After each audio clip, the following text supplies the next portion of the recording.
Mumbra railway दुर्घटनेमध्ये 4 निष्पापांनी आपला जीव गमावला। या घटनेनंतर सर्व स्तरातून राग व्यक्त केला जातोय। प्रवाशांनी सरकार, रेल्वे प्रशासनावर सडकून टीका केली आहे। मनसेनेही गावदेवी मैदान ते ठाणे रेल्वे स्थानकापर्यंत मोर्चा काढत निषेध व्यक्त केलाय।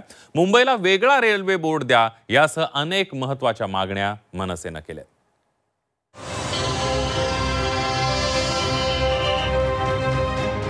सतत धावत असलेल्या मुंबईला काल लोकल अपघाताने काही काळ थांबवलं। सोबत मुंबई लोकल, गर्दी, ट्रेनची संख्या, नियोजन याबद्दल गंभीरतेने विचार करायला भागही पाडलं।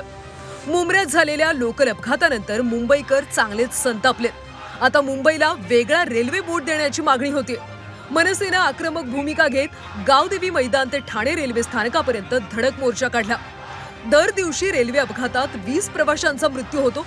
यावर लवकरात लवकर उपाय काढण्यासाठी आणि योजना राबवण्यासाठी मनसेने रेल्वे प्रशासनाला ताकीद दिली। सोबतच वेगळा रेल्वे बोर्ड द्या ही आग्रही मागणी केली। यावेळी अनेक सामान्य सुद्धा मोर्चात सहभागी झाले।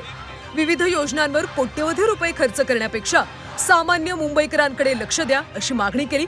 यावेळी महिला प्रवाशांनी रोजच्या लोकल यातना मांडत प्रशासनावर परखड टीका केली। या गोष्टी टाळण्यासाठी रेल्वे प्रशासनाने लोकल फेऱ्या वाढवल्या पाहिजे, योजना वाढवल्या पाहिजे, लोकल फेऱ्या वाढवल्या पाहिजे आणि त्यांच्या जीवाची सुरक्षा जो म्हणजे लोक जीवाची करता माणूस गेल्यामुळे घरातली परिस्थिती काय होते हे आपण कल्पनाच केली बरी।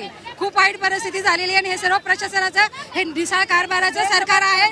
हे 3 पाय सरकार अक्षरशः म्हणजे काहीच त्याचा उपयोग झालेला नाहीये। लोकल मधल्या प्रवाशांची संख्या आणि त्या प्रमाणात आसन क्षमता आहे का याचा तक्ता सादर करा। दिवा, CSMT अशी लोकल सेवा का चालू केली जात नाही याची माहिती द्या। रेल्वे अपघातातल्या नुकसान भरपाईची रक्कम वाढवून 25 लाख रुपये करा। अपघातांच्या केसेस अनेक वर्ष प्रलंबित ठेवण्याचं प्रयोजन काय? एका डब्यामध्ये किती प्रवाशांनी प्रवास करावा याची नियमावली सादर करा। मुंबई लोकल सेवेतून मिळणाऱ्या मासिक उत्पन्नाची माहिती द्या।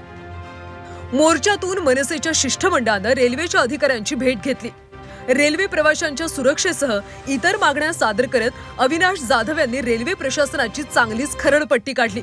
या मागण्या पूर्ण करण्यासाठी मनसेनं रेल्वे प्रशासनाला 8 दिवसांचं अल्टिमेटम दिलंय। काश्मीर सारखी जर गोष्ट तुम्ही करू शकता तर ही तर फार सोपी गोष्ट होती। करायला दानत हवी आणि इच्छाशक्ती हवी।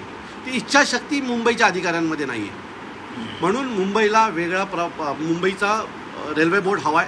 ते झालं तर बऱ्याचशा प्रॉब्लेमच्या सोल्युशन इथल्या इथे आपल्याला शोधता येईल। मी तुम्हाला सांगतो 8 दिवसाचं आमचं हे अल्टिमेटम आहे। 8 दिवसानंतर जर याच्यावर कारवाई सुरुवात झाली नाही तर महाराष्ट्र नवनिर्माण सेना आमच्या पद्धतीने या सगळ्या गोष्टी करून घेईल। आम्हाला त्या 8000 केसेसवर काम करायचे। लोकल ही मुंबईची लाईफलाईन आहे। मात्र गेल्या काही वर्षांपासून होत असलेल्या अपघातांमुळे लोकल ही डेथ लाईन बनत चालली आहे।